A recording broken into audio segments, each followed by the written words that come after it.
بزرگ تھے بخاری سادات میں سے، حضرت پیر سید بارک اللہ شاہ صاحب بخاری رحمۃ اللہ علیہ، بڑے عارف تھے، اور اکثر وہ تنہائی میں رمضان شریف کے مہینے میں رہتے تھے، پورا پورا مہینہ اللہ تعالیٰ سے اخذ فیض کے لیے، اور فرماتے تھے کہ میں اس مہینے میں بیٹری چارج کرتا ہوں اور پورا سال اس پہ چلتا ہوں۔ تو ان پر ایک چیز منکشف ہوتی تھی کہ جو اللہ تعالیٰ کا کون سا اسم ہے اور کون سی دعا ہے جو اس سال کے لیے مناسب ہے، کیونکہ یہ ہوتا ایسے ہے کہ اللہ تعالیٰ کے جو اسماء ہیں ان کی تجلی کائنات میں ظاہر ہوتی ہے، جس سے لوگوں کے حالات پر اثر پڑتا ہے۔ کبھی آپ دیکھتے ہیں کہ 2-4 ماہ تک آپ دیکھتے رہتے ہیں کہ لوگ قتل زیادہ ہو رہے ہیں، کبھی آپ دیکھتے ہیں کہ ہر روز خبر آ رہی ہے کہ بندے نے خودکشی کر لی ہے، کبھی حادثات زیادہ ہو رہے ہوتے ہیں، کبھی طلاقیں زیادہ ہو رہی ہوتی ہیں۔ تو یہ اسماء کی جو تجلی ہوتی ہے اس کے اثرات دنیا پر ظاہر ہوتے ہیں، اور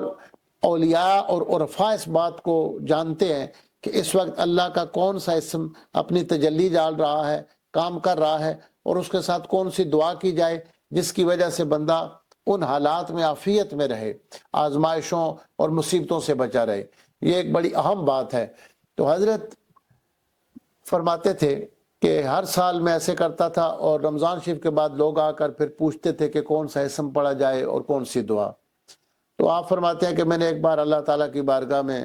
سجدہ ریز ہو کر عرض کیا کہ اللہ کریم، مجھے کوئی ایسا اسم بتا دیا جائے جو ہر سال کے لیے لوگوں کے لیے فائدہ مند ہو اور حالات کے اثرات سے اور زمانے کی گردش سے وہ محفوظ رہیں، اور ایسی دعا بھی بتا دی جائے جو ہر زمانے کے لیے ہو، ہر سال کے لیے ہو، یعنی ایسا اسم جس میں ہر قسم کی برکت آ جائے، اور ایسی دعا جو تمام چیزوں کے لیے جامع ہو جائے۔ تو فرماتے ہیں اس سال مجھے یہ بات منکشف ہوئی، اللہ کی طرف سے بتایا گیا اور الہام ہوا کہ اسم یہ ہے بسم اللہ الرحمن الرحیم ولا حول ولا قوت الا باللہ العلی العظیم، اور اس کے ساتھ دعا ہے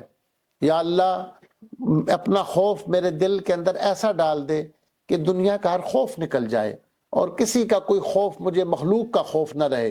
اور اپنے محبوب صلی اللہ علیہ وسلم کا ایسا ادب میرے دل میں ڈال دے جس سے میری دنیا بھی سرخرو ہو جائے اور آخرت بھی سرخرو ہو جائے۔ تو بسم اللہ الرحمن الرحیم ولا حول ولا قوت الا باللہ العلی العظیم، یہ کم از کم 100 مرتبہ اگر جو بندہ پڑھتا ہے تو اس کو اس اسم کی برکات مل جاتی ہیں، اور اس کے بعد اللہ کی بارگاہ میں دعا کرے۔ سیدنا امام علی رضا علیہ السلام سے یہ روایت مستند کتب کے اندر آتی ہے